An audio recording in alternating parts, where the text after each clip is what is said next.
Hello, ladies and gentlemen. What is going on? It's your boy Propel Slushy NFT coming back with another video. In today's video, I'm going to be talking about a question I get asked all the time. Slushy, how do you find NFT projects? How do you know what to look out for? Whenever you look for projects, what are you looking for? So in today's video, I'm going to kind of explain why I pick the projects that I pick to go after and like what attracts me to them. So I'm going to use a couple projects that I've gone after in the past and have gotten and the reasons behind why I went for them, starting off with Like Island. So when I heard about Like Island, immediately the first thing I saw that it was 120 hand generated plots. My friend actually showed me the Twitter the very first day that the Discord even opened. So I went and I checked it out and I was like, this is dope. Like, these islands look cool. And when I saw that it was only 120, I was like, wow, this is going to be like a low supply NFT. And I was like, this is something that I really want to get into. So when I went into the Discord, everyone in there was actually super friendly and it felt like a family. And I just knew that it was a place where I wanted to be because it didn't feel like a grind. It felt like more of, making new friends, having people to hang out with. And I have made a bunch of friends in that Discord that I'm still friends with today, even though the Discord opened, I think, over 2 months ago.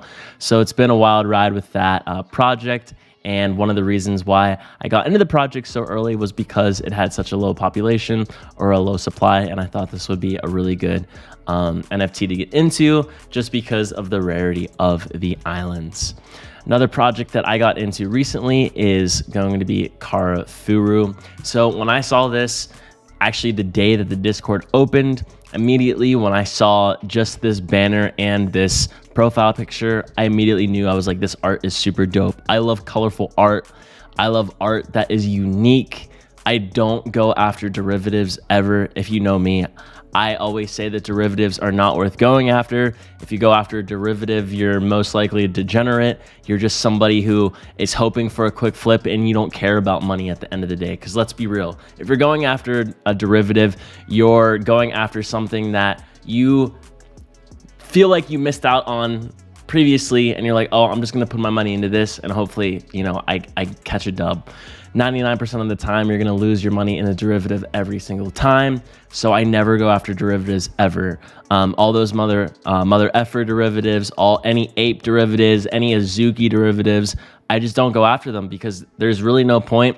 And at the end of the day, why are you going to go after something that somebody's ripping off of something else anyways? Go after something new, go after something refreshing. And at the end of the day, if you go after a derivative project, you're just wasting your time because you could be using that time on a project that's actually going to be unique and is actually going to be something. So with Karafuru, I knew immediately off the bat that this was super unique. You always do your own research. I went and I checked out WD Willie, who is the artist of the project. And I went and I checked out his website. And when you check out his website, when I saw the art on his website the first time, I was like, holy shit. I was like, this art is super insane. If you don't notice behind me, I actually have this art piece right here on my wall behind me because I just loved his art so much. And when I saw this project, I was like, this is something that I need to get into. This is super unique and it's one of a kind. And I feel like this art will blow up because I'm an artist. I've done art for a very long time. I have an eye for art. My mom's an architect. I know what to look out for. This art for this project really stood out to me right off the bat. And I knew that this was something that I believed in. Also, you only want to get into projects where the founders are doxxed. Stop going after projects where the founders aren't doxxed because you're just giving your money to people that you don't know. You give your money to these people and then they can just rug pull you, take your money out from under you at the end of the day. Yes, you can still get rugged in a project where the founders are doxxed. But if you get into a project where the founders are doxxed, you have a much higher chance of getting into a project that is going to be super successful. Right off the bat, this project was doxxed. It had people who have made NFT projects in the past, been part of other companies in the past. Jay Zhao is one of the founders of this project. He is a huge in the streetwear design. He also ran, I believe he ran StockX for Indonesia. for a time over there. So he was somebody who, you know, has been around in the business area of things. And I knew that this project was going to be ran by people who were very, very serious at what they do. And I knew I could trust them. The same thing with Like Island, Ashley Best and BMC Cannings. They were both founders who worked on really, really dope art in the past. For like magazines, stuff like that. So I knew those were also people that I could count on for coming out with a really good project. Starcatchers, another project. To be honest, I didn't look into the founders when I got into this project because I heard about it so early. I got into the Discord really early, and it's actually funny how it happened. I went into the Discord, and as soon as I got into a voice call, my friend was in there. I just jumped in the voice chat immediately, and someone had messaged one of the founders in the chat because they were giving whitelists to everybody that was chatting every day, but they had never given whitelists to people that were in the VCs. So one of the people in the VCs that when I was in there, he was like, how comes you guys never give whitelists to people in the VCs? So the founder was like, all right, bet, and literally whitelisted everybody in there. So I didn't even have a chance to really do research on this project. I just knew that the Discord was hard to get into and I wanted to get into it. And just so happened that I was blessed enough to be able to just catch a whitelist really, really easily for literally almost doing nothing. But what caught my eye about this project, again, was the uniqueness. I thought the art was super, super cute. And the art is one of a kind. There's no other project that's based around these little star characters, which right there, I knew that it could be its own thing. And what do you know? It is a project that is doing really, really well right now.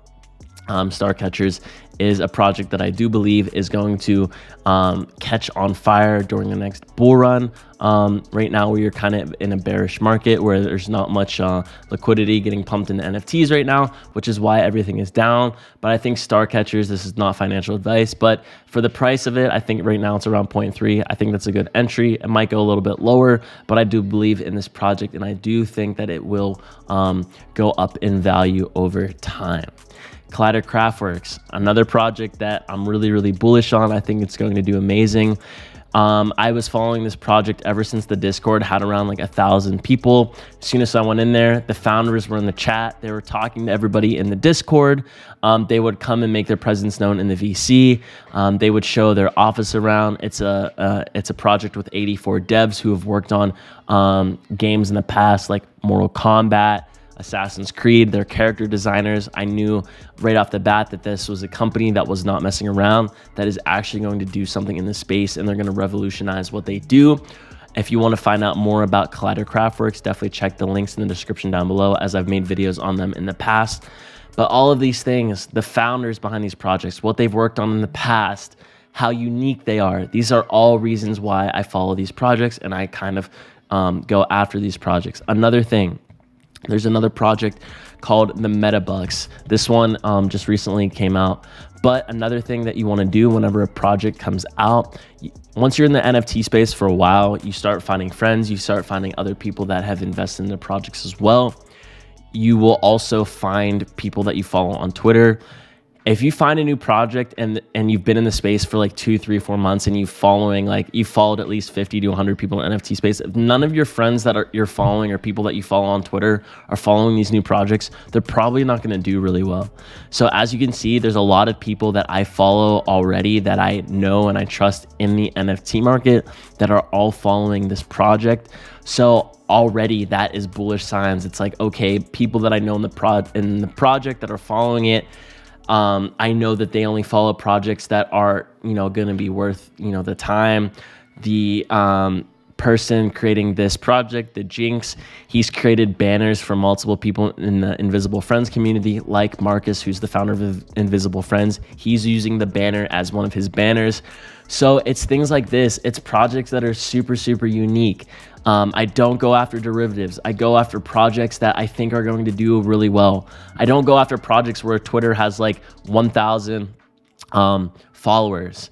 And then they're like, oh, we're giving away, 50 whitelist spots if you join the Discord. I don't join Discords like that. If a Discord is giving away or a project is giving away a ton of whitelist spots, for example, I'm so sick and tired of seeing new projects that come out that are like, interact with this tweet. Any interaction will automatically give you a chance to get an OG role in the Discord. They're just farming engagement. That's all that is. I know so many people that have, interacted with tweets like that, and nobody's gotten OG rules from any of these projects. If you want to follow a legit project, make sure they're doing it right. Make sure, for example, a project that is very, very unique that is doing this is Possessed. They already have 42,000 followers, and they don't even have a Discord yet. This is a project that I'm going to be making a video on here probably tomorrow. But right here, they are just have super unique art. They have voting polls where they vote on what the community on Twitter thinks that they should do for their upcoming NFTs, and they take all these things into account, and then they'll come out with new NFTs based on what the voting polls were. So it's super unique how they're doing it. The artwork is super, super dope. It's super unique, and they have their community being a part of what the NFTs actually look like. And the actual Twitter has only been around for not that long, since like mid-February, early February at the earliest. So this is another project that I think is going to do very well, just because of how much engagement they have, the uniqueness of them building their NFTs based off what they think, what the community votes on. Also, the amount of people that follow this project that I already know that I follow. Right here, there's a lot of people that I follow that are following this project that I know in the space that don't mess around in the space. Benito Boy, or Bento Boy, Ryan and Crypto, Jinko. There's a lot of people in here. Kosher, T-Moss, Cade, all these the Brett Way, all these people that are huge in the NFT space are all following a project like this. So right there, that's already bullish signs. People that are super into the NFT space, they're not just gonna follow some random project. So stop going after projects where nobody follows. Stop going after these projects on Instagram or Facebook that are like, oh, this is the next big project because Elon Musk is backing it, or oh, this project is backed by Gary V or whatever. That's not true. All these ads that you see for these next big projects, they're going to be ass. Don't waste your time with these projects. Spend time in the space, do your own research, follow people in the space so you can see if they're following other projects, and go after projects that are unique. Stop going after projects that are going to be, I'm just going to be blunt, that are going to be dog shit. Because at the end of the day, people are always going after these projects that they think are going to do good, but most of the time they are not good because they're either a derivative, or the art is just really, really bad, or their friend just told them to go after it and they're just going to trust their friend. Only you have your back in this space. Stop trusting other random people about going after projects. So far, knock on wood, all the projects that I've promoted on my YouTube, for the most part, every project except for one project has been doing really, really, really well. So I think at the end of the day, follow people that have a track record for, talking about really good projects that are going to do good in the future.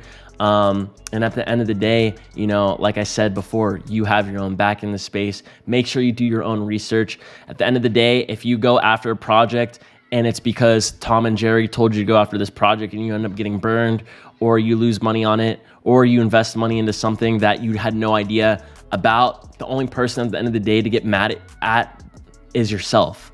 So stop getting mad at other people because you didn't do your research. At the end of the day, people like me, other people in the space, give you the tools to figure out how to find these new projects, to figure out what to look for when you look for new projects. So please take this wisdom with you when looking for new projects. Remember, this space is forever changing rapidly every single day. And at the end of the day, it is not a race. It is a marathon. You don't have to go into every single project that you see. Please, please, please do your own research. But that's about it. I was pretty blunt with this video, but I've seen so many people recently get burned and then they get mad at, Bob and Tom and whoever, all because they didn't do their own research. And I'm tired of seeing that. I'm tired of seeing people not follow the right projects. I'm tired of people, fudding projects just for, just for the fun of it, just because they don't get into a project, they FUD it. For example, I know of a lot of people who FUDded Invisible Friends just so the price of Invisible Friends would go down, and then they wait for the FUD to happen, the price goes down, and then they go and they sweep the floor, or they buy some of the NFTs from these projects. So that happens a lot in the space. Please, please, please do not FUD projects. We're all in this together. Unfortunately, since I've been in this space for 3 months, the NFT space, especially on Twitter, has gotten so much more toxic, and it's almost like disgusting to see. Like, I hate seeing how toxic the NFT space is getting, but it's getting worse, and I hope that we can turn it around and it can be a positive environment, because at the end of the day, we're all in this together. You know, if you want to be toxic in the space, you're only hurting yourself at the end of the day, because, you know, negativity is not going to get us anywhere. Only positivity, positive vibes. I hope that you guys found this video informational. I hope that you were able to gain something from it. Don't forget to hit that subscribe button, hit that like button. I'll be coming out with more content here in the future. But until next time, it's been your boy, Purple/NFT. Peace.